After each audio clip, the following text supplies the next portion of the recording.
السلام عليكم ورحمة الله وبركاته. نحمده ونصلي على رسوله الكريم.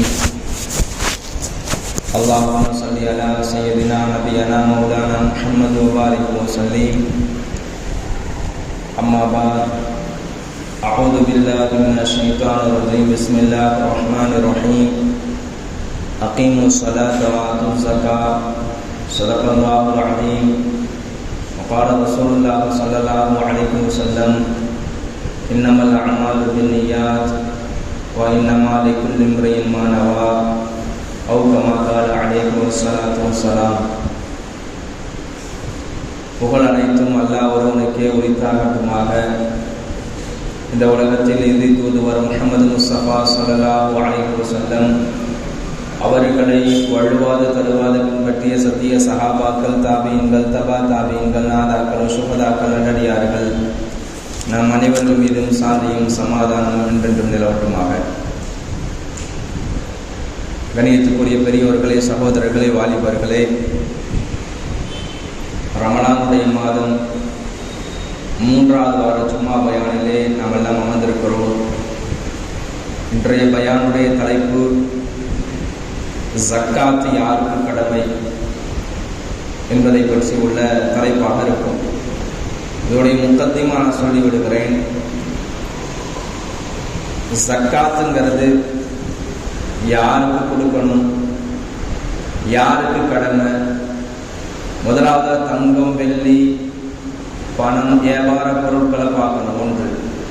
ரெண்டாவது, ஜக்காத் எவரின் மீது கடமையாக இருக்கிறதோ அவர் ஒரு வருடம் பூர்த்தியாகிவிட்டால் சந்திர கணக்கை வைத்து அதை பார்த்து கொடுக்க வேண்டும். ஆங்கில வருட பிறப்பை பார்த்து கொடுக்கக்கூடாது.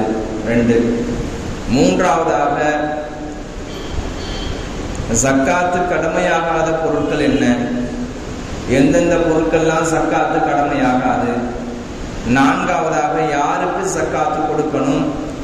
5வதாக, ஜக்காத்து கொடுக்கலைன்னா என்ன தண்டனை கிடைக்கும், அந்த பொருள் என்ன ஆகும்.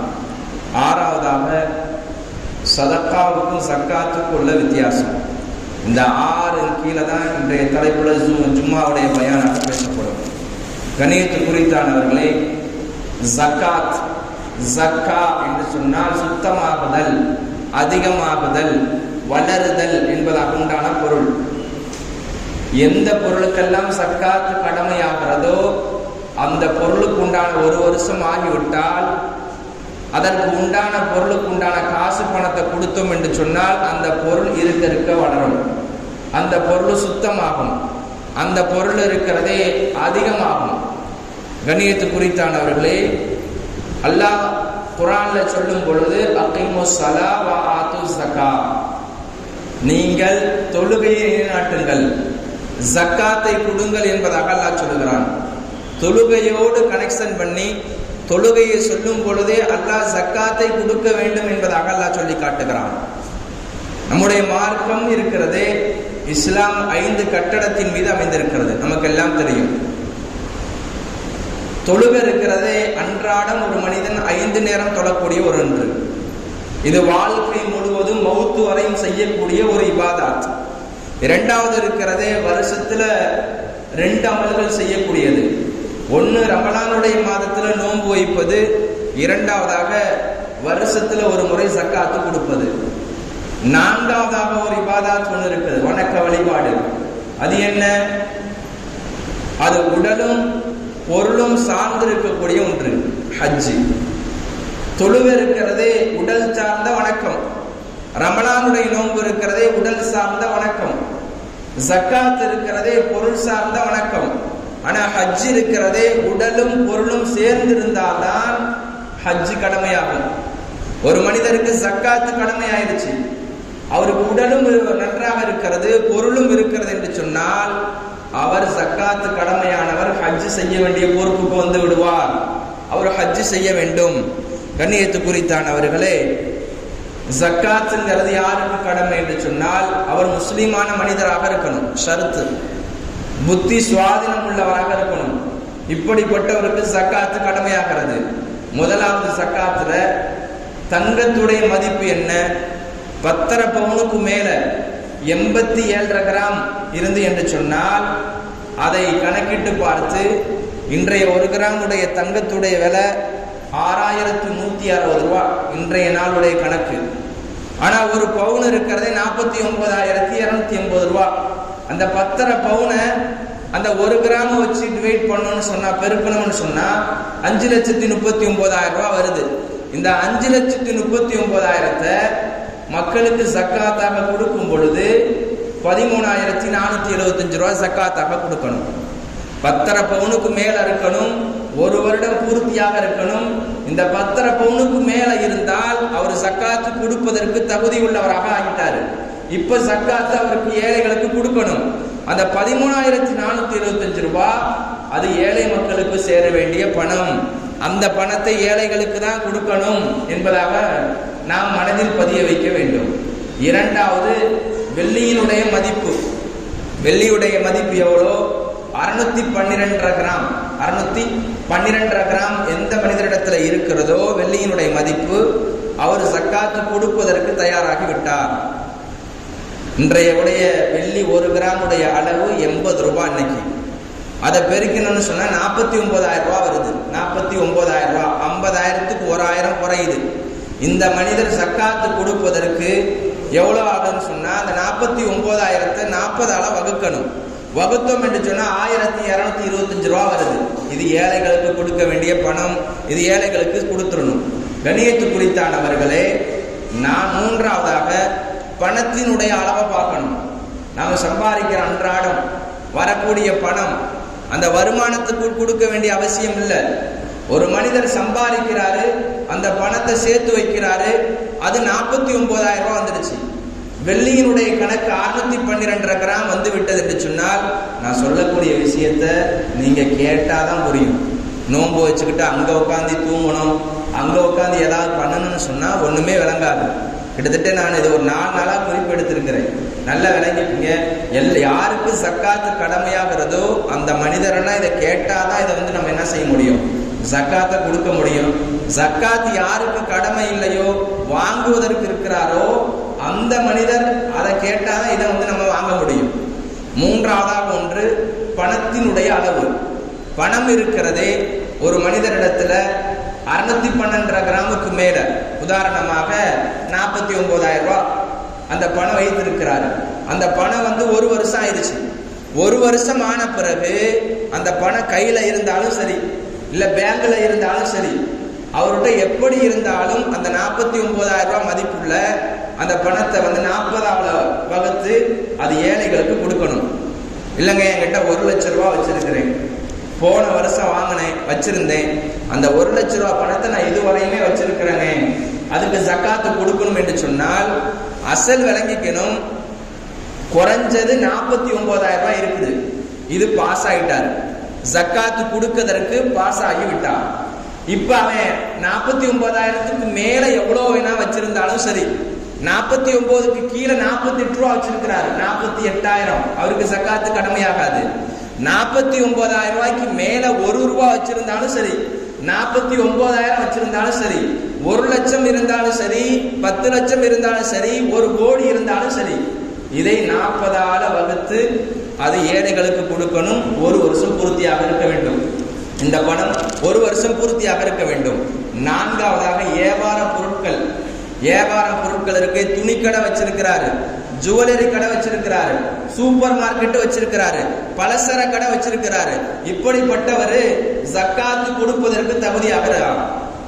அந்த துணி இருக்கிறதே, அந்த துணியுடைய 1 வருஷம் வாங்கி வச்சிருப்பாரு. ஜுவல்லரியுடைய நகை இருக்கிறதே, அந்த பொருளை வாங்கி வச்சு 1 வருஷம் ஆகிருக்கணும். பலசார கடையில பொருளை வாங்கிட்டு வந்து வச்சிருக்கிறாரு.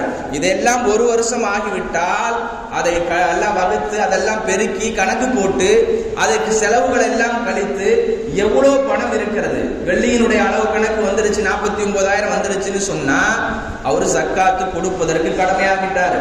வியாபாரத்துல ஜக்காத்து கொடுக்கணும், துணி கடைக்கு கொடுக்கணும், அதே போல சூப்பர் மார்க்கெட்டு கொடுக்கணும், பலசர கடைக்கு கொடுக்கணும், ஜுவல்லரிக்கு கொடுக்கணும். கண்ணியத்து குறித்தானவர்களே, ஜக்காத்து கொடுப்பது வாஜிபு. யார் சக்காத்துக்கு கடமையாகி விட்டாரோ அவர் சக்காத்து ஏழைகளுக்கு 2.5% கொடுத்துடணும். அது ஏழைகளுக்கு போக வேண்டியது, நமக்கு போக வேண்டியது கிடையாது. 5ஆவதாக வாகனங்கள் இருக்குது, வீடுகள் வச்சிருக்கிறாரு, மண்டபங்கள் இருக்கிறது, கடைகள் வச்சிருக்கிறாரு, இதையெல்லாம் வாடகைக்கு விட்டிருக்கிறாரு. இதையெல்லாம் வாடகைக்கு விடப்பட்டிருந்தால் அதுக்கு உண்டான கிரயத்தை வச்சு சக்காத்து கொடுக்க தேவையில்லை.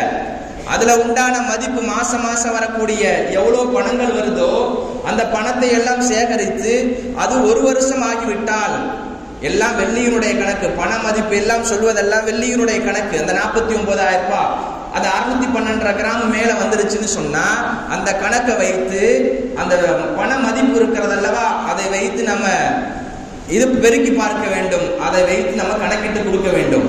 ஒரு மனிதர் கடையாக இருக்கட்டும் மண்டபமாக இருக்கட்டும் இதை வாடகை விட்டிருந்து அதுல வரக்கூடிய வருமானங்களை சேகரித்து அந்த பணம் 1 வருஷம் ஆகிவிட்டால் அந்த பணத்துக்கு சக்காத்து கொடுக்கணும். மண்டபம் வச்சிருக்கிறாரு, கடையை வாடகை விட்டிருக்கிறாரு, வீடை வாடகை விட்டிருக்கிறாரு, காம்ப்ளெக்ஸ் கட்டியிருக்கிறாரு, காம்ப்ளெக்ஸ் எல்லாம் இதெல்லாம் கட்டி இதெல்லாம் வாடகை விட்டிருந்தாருன்னா கிரயத்துக்கு கொடுக்க தேவையில்லை. நம்முடைய மார்க் அப்படிலாம் சொல்ல, நம்முடைய மார்க் ரொம்ப இலகுவாக தான் சொல்லுகிறது. அதுல வரக்கூடிய பணத்தை 1 வருஷம் ஆகிவிட்டால் அந்த பணத்தை நீங்க ஏழைகளுக்கு கொடுத்துருங்க என்பதாக சொல்லுகிறது. 6ஆவதாக வியாபார நோக்கம் அல்லாமல் ஒரு மனிதர் மனை வாங்கி போட்டிருக்காரு வீடு கட்டுவதற்கு, இல்ல வேற ஏதாவது விஷயத்துக்காக இடம் வாங்கி போட்டிருக்கிறார், வீடு கட்டலாம் ஏதாவது மனை கட்டலாம் என்பதாக வாங்கி போட்டிருந்தான்னு சொன்னா இதுக்கு சக்காத்து கடமையாகாது. சொந்த வீடு கட்ட போறேங்க, என்னுடைய வாழ்க்கைக்காக வேண்டி இடத்த வாங்கி போட்டு எனக்காக வேண்டி வீடு கட்ட போறேங்க, நான் ஒரு வாடகை வீட்டுல இருக்கிறேங்க, இதுக்கு சக்காத்து கொடுக்கணுமா என்று சொன்னால் இதுக்கு கொடுக்க தேவையில்லை. ஆனா ஒரு மனிதர் இடத்த வாங்கி போட்டிருக்காரு, ஒரு இடத்துக்கு பதிலாக 2-3 இடம் வாங்கி போட்டிருக்காரு, ஆங்காங்கே வாங்கி போட்டிருக்காரு, ரியல் எஸ்டேட் பண்றாரு என்று சொன்னால் இதற்கு சக்காத்து கொடுக்கணும், இதுக்கு சக்காத்து கொடுக்கணும். இன்றைய மார்க்கெட் விலை என்ன?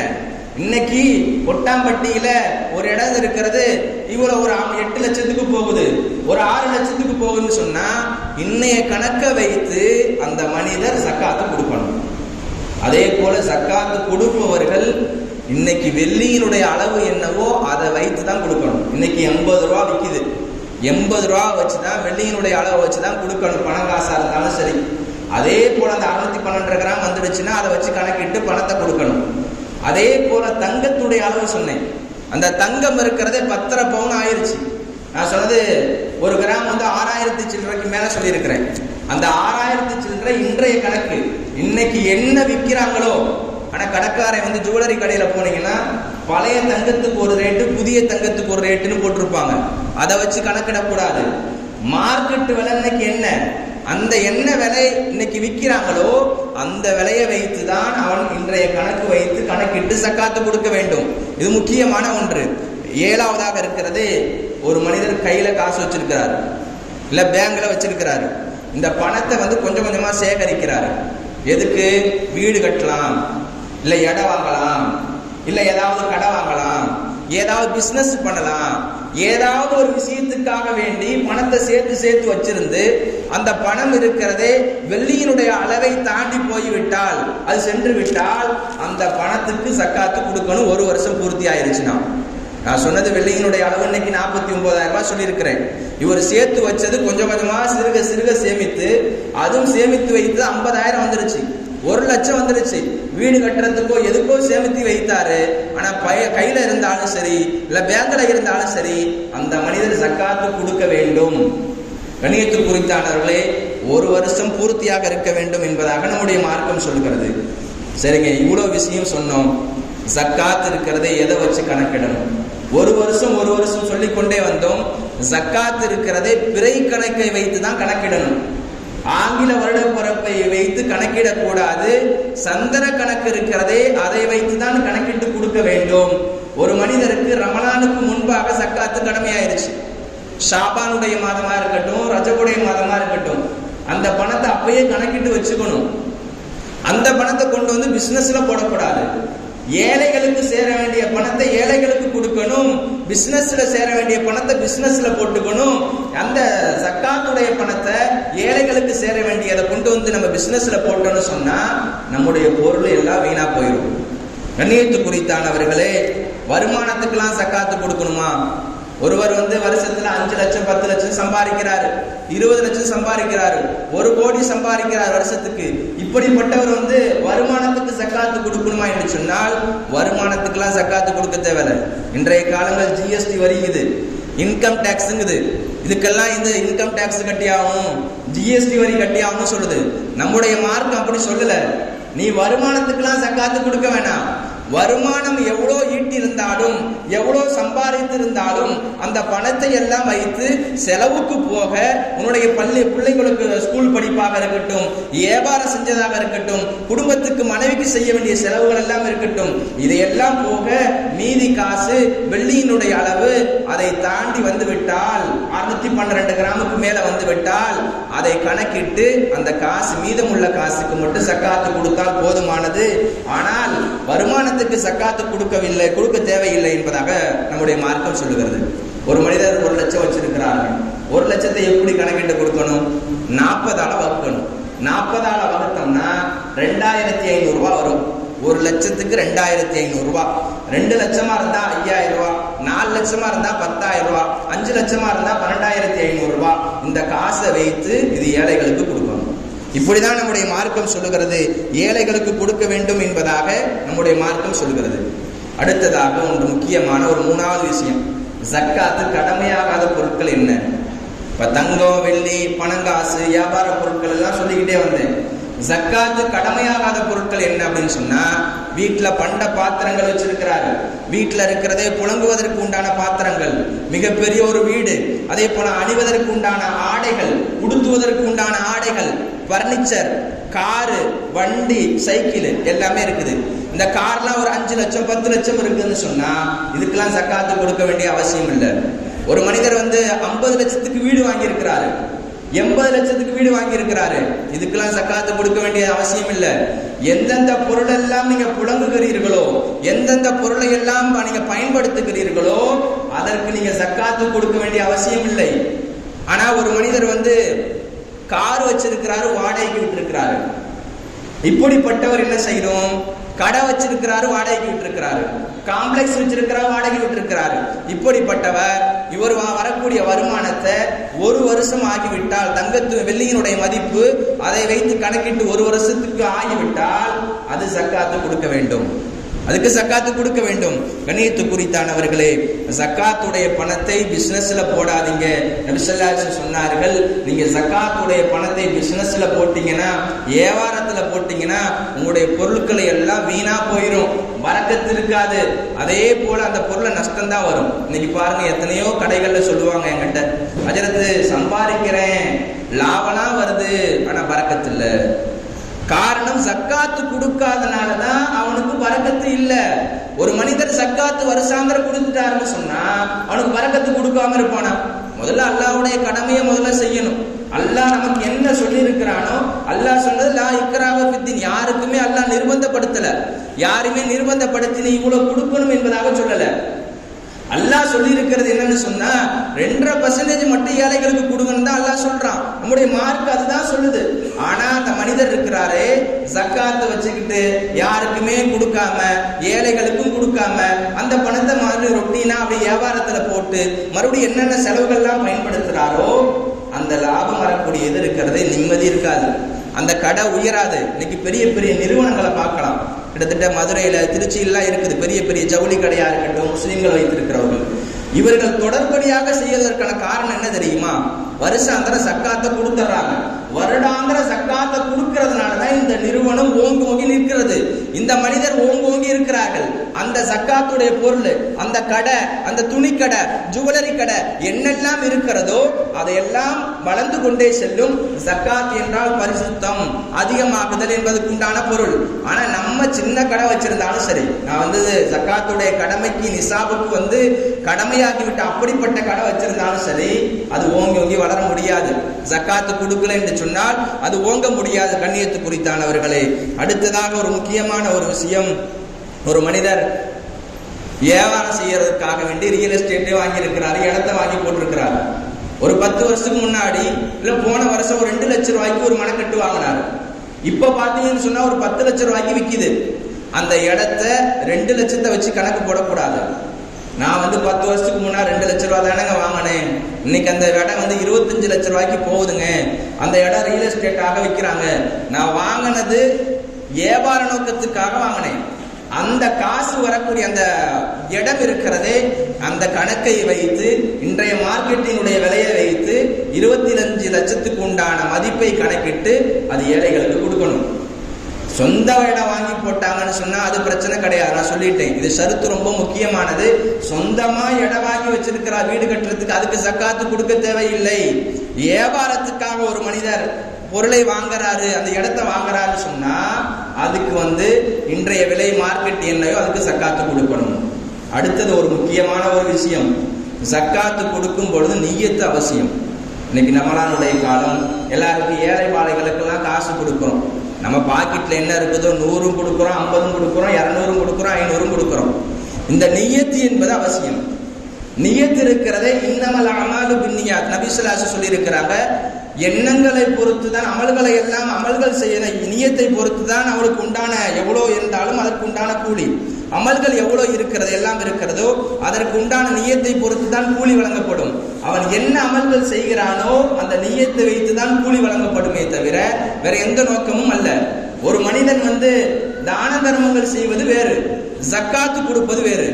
ரமலானுக்கு முன்னாடியே ஜக்காத்து கடமையான மனைவியை கூப்பிட்டு கேட்கணும், உனக்கு என்ன நகை வச்சிருக்கிற, எனக்கிட்ட என்ன பொருள் இருக்கிறது, இதை கணக்கிடணும்.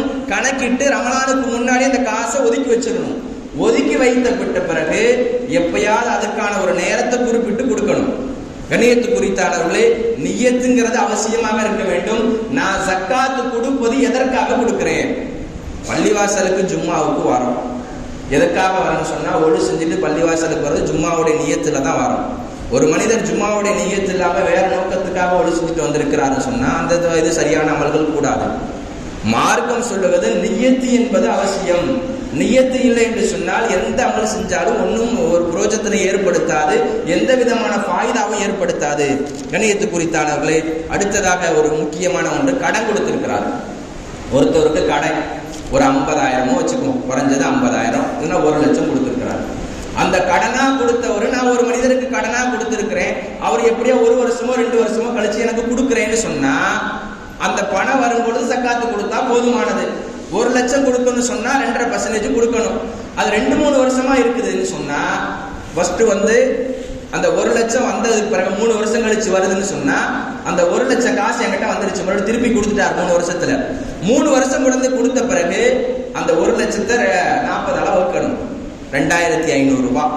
அடுத்தது 97,500 ரூபாய் இருக்கும், இதை 40 அளவு வைக்கணும், 95,000 சில்லறை வரும். அடுத்தது 95,000 சில்லறைய 40 வகுத்துனியா அது ஒரு 93,000 சில்லறை வரும். இப்படிதான் கழிச்சுக்கிட்டே போகணும். இப்படியே எங்க கொண்டு வரணும்னு சொன்னா வெள்ளியினுடைய மதிப்பு இன்றைய கணக்கு அன்னைக்கு எவ்வளவோ 49,000 அதை வச்சு அதை வரை கொண்டு வரணும். கண்ணியத்து குறித்தானவர்களே, 3 வருஷம் கொடுத்தா போதும். அதுக்கு எத்தனை வருஷம் கொடுத்துருக்கீங்களோ அத்தனை வருஷம். நான் ஒரு மனுஷங்கிட்ட நான் என்ன செஞ்சேன், கடனா கொடுத்தேன். அந்த கடன் கொடுத்தது இழுக்கடிச்சிட்டாரு, தாரேன்னு சொன்னாரு, கொடுக்கவே இல்லை.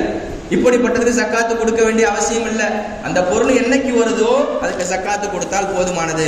கண்ணியத்து குறித்தானவர்களே, அடுத்தபடியாக சக்காத்து யாருக்கு கொடுக்கணும்னு சொன்னா, சக்காத்துங்கிறது கொடுப்பது யாரு, கொடுக்க கூடாது யாருன்னு சொன்னா அதே பாட்டன் பாட்டி, அத்தா அம்மா, அதே போல் மூதாதையர்கள், மகன் மகள், மகன் பேரன் பேத்தி, மகளுடைய பேரன் பேத்தி, இவங்களுக்கு எல்லாம் கொடுக்க கூடாது.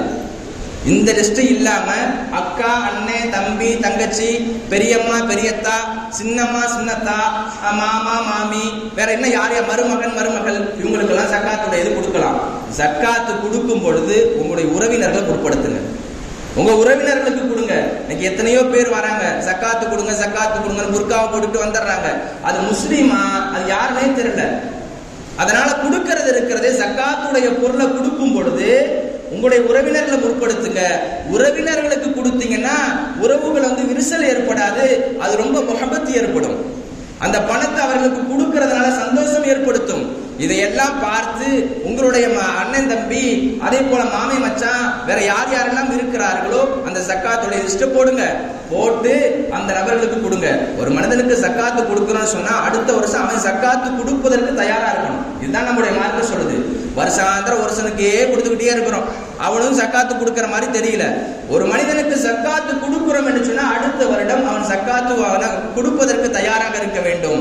அவன் வாங்குவதற்காக இருக்கக்கூடாது, கொடுப்பதற்காக இருக்க வேண்டும். ஒரு சில நபர்கள் இன்னைக்கு சேலைகள் கொடுக்கிறோம், துணி வாங்கி கொடுக்கிறோம், பர்னிச்சர் பாத்திரங்கள் எடுத்து கொடுக்கிறோம், இதெல்லாம் செய்யலாம். கறி கூட வாங்கி கொடுக்கலாம். அவருக்கு தேவை ஏற்பட்டா கறியே சாப்பிட்டிருக்க மாட்டாரு, அந்த நம்முடைய ஊருடைய சூழ்நிலைகளை வைத்து செய்யலாம். ஆனா ஒரு மனிதனுக்கு காசு கொடுத்துட்டோன்னு சொன்னா அவன் எல்லாமே செலவு பண்ணிக்குவான். கரண்ட் பில்லு கட்டுவான், வீட்டு வாடகைக்கு கொடுப்பான், அவனுக்கு என்ன தோணுதோ அந்த காசை வச்சு செலவு செஞ்சுக்குவான். இது ஏழைகளுக்கு சேர வேண்டிய கடமைகள். அல்லாஹ் சுப்ஹானஹு வ தஆலா அதே போல நமக்கு என்னெல்லாம் கொடுத்திருக்கிறானோ அது ஜக்காத்து கொடுக்கக்கூடிய பாக்கியத்தை நமக்கு ஏற்படுத்தணும். ஜக்காத்து சதக்கானா என்ன கடைசியாக சொல்லி முடிச்சுக்கிறேன். ஜக்காத்துங்கிறது முஸ்லீம்களுக்கு மட்டும்தான் கொடுக்கணும். இது முஸ்லீமுக்கு சேர வேண்டிய பொருள். ஆனா சதக்கா இருக்கிறதே முஸ்லீம்களுக்கும் கொடுக்கலாம், முஸ்லீம் அல்லாதவருக்கும் கொடுக்கலாம். ஜக்காத்துங்கிறது முஸ்லீம்களுக்கு சேர வேண்டிய 2% அவங்களுக்கு மட்டும்தான் கொடுக்க வேண்டும். சதக்கா இருக்கிறதே, தான தர்மம் இருக்கிறதே, முஸ்லீம்களுக்கும் கொடுக்கலாம், முஸ்லீம் அல்லாதவருக்கும் கொடுக்கலாம். நன்றாக விளங்கிக் கொள்ள வேண்டும். எந்த மனிதருக்கெல்லாம் சக்காத்து கடமையாக இருக்கிறதோ அந்த மனிதர் வருடாந்தரம் சக்காத்து கொடுக்கணும். எனக்கு இந்த வருஷம் சக்காத்து கடமைங்க. ஒரு மனிதர் ரமலானுக்காக தான் இன்னைக்கு நம்மள குறிப்பு எழுதி வச்சுக்கிறோம். எனக்கு போன மாசமே கடமை ஆயிடுச்சுன்னா போன மாசமே கொடுத்துடணும். இல்லைங்க எனக்கு மறந்து போச்சுங்க, நான் மறந்துட்டேங்க, இந்த ரமலானுடைய நாள்ல 10 நான் கொடுக்குறேன், வருடாந்திரம் 10 கொடுக்கணும். எனக்கு வருஷம் முழுவதும் 10, நான் 10வது நாள் சக்காத்து கடமைன்னு சொன்னா அவர் 10வது நாள் கொடுத்துடணும். அதே போல இதுக்கு முன்னாடி 5 வருஷம் 10 வருஷமா சக்காத்தை கொடுக்கல, அது சக்காத்து கொடுக்கணும்னு சொன்னா சக்காத்து கொடுக்கணும். தொழுகை எப்படி கலா செய்யணுமோ சக்காத்தும் கலா செய்ய வேண்டும். நாளைக்கு மறுமை நாளை நீங்க பயந்து கொள்ளுங்கள். நாளை மறுமை நாள்ல ஒரு சில மனிதர் சக்காத்து கொடுக்காதவர்களை அவர்களை அல்லாஹ் அழைத்து நெற்றியில சூடு போடுவான். அதே போல விழாப்புறத்துல சூடு போடுவான். காரணம், உலகத்துல சேகரித்து வந்த ப்ராப்பர்ட்டி, உலகத்துல சேகரித்து வைத்திருந்த பொருட்கள், இதையெல்லாம் உனக்கு சூடாக போடப்படுகிறது, இதை நீ சுவைத்து பார் என்பதாக அல்லாஹ் சொல்லுவான். கண்ணியத்துக்கு குறித்தாளர்களே, நீங்கள் இனிமேல் வருடாந்திரம் சக்காத்து கடமையான கொடுத்து விட்டால் உங்களுடைய வியாபாரம் ஓங்கோங்கி நிற்கும், உங்களுடைய செல்வங்கள் பரக்கத்தாக இருக்கும், உங்களுடைய செல்வங்கள் அதிகமாக இருக்கும், உங்களுடைய செல்வங்கள் பல பரிசுத்தமாகிவிடும். சக்காத்து கொடுக்காதவர்கள் இதுவரை நான் கொடுக்கலங்க, அந்த நிலைமைகளை கவனிக்கணும். ஒரு 4 வருஷத்துக்கு முன்னாடி நான் எப்படி இருந்தேன் எனக்கு சரியா சிந்தனைக்கு வரலங்க. 4 வருஷத்துக்கு முன்னாடி ஒரு 10,000 ஒரு 50,000 வச்சிருந்தேன், 1 லட்சம் வச்சிருந்தேன்னு சொன்னா அதுக்கு மட்டும் கொடுக்கணும். 2வது வருஷம் அப்படியே அதை வைத்து 4 வருஷத்துக்கும் கலா செய்ய வேண்டும். கணியத்தை குறித்தானவர்களே, இந்த ரமலானுடைய காலத்துல நமக்கு என்னெல்லாம் கொடுத்திருக்கிறானோ அதை ஜக்காத்து கொடுப்பவர்கள் ஜக்காத்து நல்ல முறையில் கொடுக்கக்கூடிய பாக்கியத்தை ஏற்படுத்தணும். இந்த ரமலானுடைய காலத்துல நோன்பு வைத்துக் கொண்டு நம்ம செய்யக்கூடிய தான தர்மங்கள், நம்ம செய்யக்கூடிய நோன்புகள், நம்ம செய்யக்கூடிய விஷயங்கள், அமால்கள், இதையெல்லாம் அல்லாஹ் ஏற்றுக்கொண்டு நாளைக்கு மறுமையுடைய நாள்ல மிகப்பெரிய ஒரு பாக்கியத்தை ஏற்படுத்தி தந்த அருள் புரிவானாக. அரபி மதரசாக்களுக்கு அதிகமாக சக்காத்து பணம் கொடுக்கலாம். கொடுக்கும் போதே சக்காத்து பணம்னு சொல்லி கொடுங்க. சக்காத்து கடமையானவர்கள் அரபி மதரசா தமிழ்நாட்டில் நிறைய இருக்கிறது. அந்த மதரசாக்களுக்கு கொடுத்தீங்கன்னு சொன்னா அது ஏற்றுக்கொள்ளப்பட்டு விடும். கண்டிப்பாக அஜரத்து நான் சக்காத்துக்கு உண்டான பொருளை தான் நான் கொடுக்கிறேன், சக்காத்துடைய பொருளை பள்ளிவாசலுக்கு கொடுக்கிறது, அதே போல அஜரத்துக்கு நான் சம்பளமா கொடுக்கிறேன், மோதினாருக்கு சம்பளமா கொடுக்கிறேன், பள்ளியில ஒரு கொலா உடைஞ்சு போச்சு பள்ளியில கவுசு கட்டி கொடுக்கிறேன் அப்படின்னு சொன்னா இந்த சக்காத்து ஏற்றுக்கொள்ளப்பட மாட்டாது. சக்காத்துங்கிறது முஸ்லீம் ஏழைகளுக்கு கொடுக்க வேண்டியது என்று நான் நிர்பந்தமாக சொல்லியிருக்கிறேன். கணியத்து குறித்தான அப்படிப்பட்ட சக்காத்து பணத்தை நல்ல முறையில் செலவு செய்யக்கூடிய பாக்கியத்தை உங்களுக்கும் எனக்கும் தந்த அருள் புரிவானாக. நல்ல முறையில் கொடுக்கக்கூடிய பாக்கியத்தை உங்களுக்கும் எனக்கும் தந்த அருள் புரிவானாக. வாஹிர் தாவானா அல்ஹம்துலில்லாஹி ரப்பில் ஆலமீன். அஸ்ஸலாமு அலைக்கும் வரஹ்மத்துல்லாஹி வபரகாத்துஹு.